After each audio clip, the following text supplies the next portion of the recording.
Elle est méchante. Méchante à souhait. Il était une fois deux, une suite qui, je pense, n'était pas forcément attendue par la majorité. J'ai même envie de dire, quand la bande-annonce est sortie, moi j'ai réagi en mode ah. Le premier étant sorti en 2006, je crois, si je me rappelle bien. 2008, autant pour moi, 2008, je viens de vérifier sur la boîte. Donc cette suite prend place plusieurs années après, je pense, parce que bon, Morgane est devenue adolescente. Giselle tente de trouver sa place dans ce monde et c'est pour ça qu'ils déménagent tous à Monroeville. Ouais, Monroe, bonjour la référence. Et ça fait que Giselle n'arrive toujours pas à trouver sa place, notamment avec Morgane qui devient de plus en plus distante parce que c'est sa belle-fille, elle est adolescente, blablabla. Donc Giselle se sert d'une baguette magique qu'Edward et Nancy ont offert à leur nouveau-né. Et donc elle fait le vœu de vivre dans un monde de contes de fées et le monde autour d'elle est redevenu un conte de fées. Sauf que ça a aussi son lot de conséquences. J'avoue que le film en lui-même, encore une fois, je me suis dit pourquoi ça sort. J'ai pas détesté le premier, j'ai même passé un bon moment devant le premier. Juste, j'avais pas adoré au point de me dire il faut une suite. Et même sans ça, est-ce qu'on avait vraiment besoin d'une suite au premier film? Le premier film se concluait justement avec Nancy qui allait avec Edward, ils étaient heureux dans le monde d'Andalasia, roi-reine. Et de l'autre côté, on avait Giselle qui était heureuse avec son avocat Robert, dans le monde réel.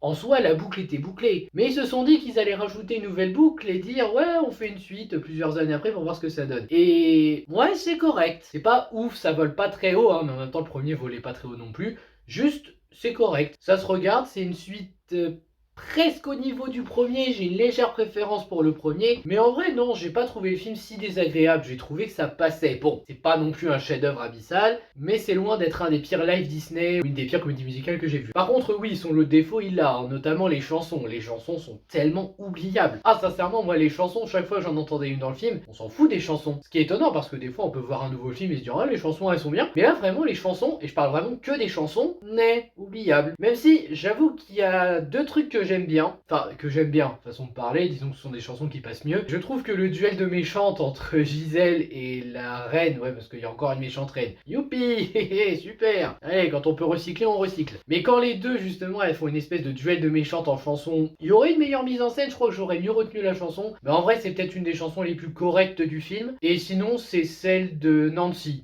qui est probablement la plus réussie du film. Nancy, ouais, qui a un discours très similaire à son rôle dans La Reine des Neiges 2, mais non, vraiment, je trouve que c'est la meilleure chanson du film. En dehors de ça, bah, les personnages, ça va, Gisèle est fidèle à elle-même, et j'avoue que le fait qu'elle devienne méchante à cause de la magie, parce qu'elle est une belle-mère dans cette histoire, c'est pas une mauvaise idée, même si les références sont beaucoup trop nombreuses, parce que tu t'inspires fortement de Cendrillon. Ok, moi personnellement, j'ai rien contre ça, tu t'inspires d'une histoire sortie en 1950, hein, je pense qu'on peut se permettre de faire ça, même si c'est ressorti en 2015. Par contre, ce que je n'accepte pas, c'est les autres références, parce que tu fais référence à Cendrillon pour faire ton histoire à toi. Ok, moi je veux bien laisser passer, certains diront que c'est du plagiat, mais pourquoi pas. Mais à côté, quand tu fais référence à d'autres dessins animés que tu connais bien et qui te donnent plus envie de les regarder que de regarder cette suite, là ça devient problématique. Je pense notamment à un plan que j'ai détesté, vraiment quand je l'ai vu. C'est quand Morgane elle est au marché, qu'elle fait ses affaires, à un moment elle se met sur un rocher en hauteur, et là tu vois pas une vague, mais une grosse éclaboussure d'eau derrière, limite pour l'illuminer.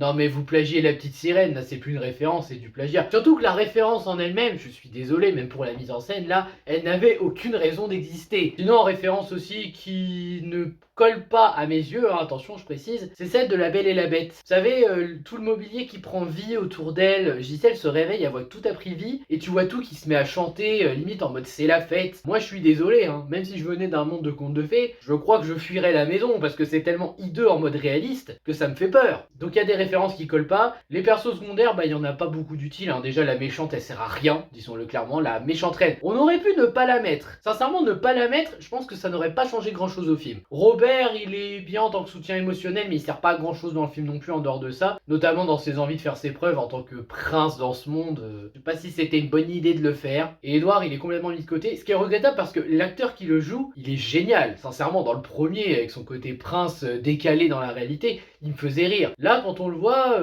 il est pas forcément drôle, il est fidèle à lui-même, hein, mais il est pas forcément drôle et bah, il est pas très utile en fait. Nancy, elle a un rôle un peu plus utile et c'est une bonne amie pour Gisèle, donc c'est un peu mieux. En fait, le film se concentre vraiment sur Gisèle et Morgane, ce qui en soi est pas une mauvaise idée. Bah, l'histoire ça se tient, les décors aussi, les costumes ils se sont fait plaisir. Les chorégraphies ça va aussi, ils ont vraiment essayé de faire quelque chose avec certaines chansons. On sent qu'il y a eu un petit budget comédie musicale quand même derrière. Mais bon, oui, en global ça se tient. J'aime bien l'idée que Gisèle devienne méchante dans ce monde sans le vouloir à cause de la magie. Il y a vraiment des petites idées intéressante dans le film. Mais non, c'est pas un grand film qui restera dans les mémoires, et ça s'adressera plus aux curieux qu'aux autres. Après, je sais pas s'il y a d'énormes fans du premier Il était une fois, parce que moi je dis que la suite est correcte, parce que j'ai trouvé le premier correct aussi. Mais le premier correct dans le sens, il y a quand même un petit truc. Là c'est correct, juste dans le sens c'est correct. Il n'y a pas de petits trucs réellement marquants, il y a des bonnes idées, mais sans plus. Par contre, la mise en scène, c'était pas ouf. Donc voilà, un petit avis rapide sur Il était une fois deux. J'espère que ça vous aura intéressé. N'hésitez pas à liker, à partager, à vous abonner et à me donner votre avis sur le film en commentaire. Et je vous dis à bientôt pour une prochaine vidéo. Ciao!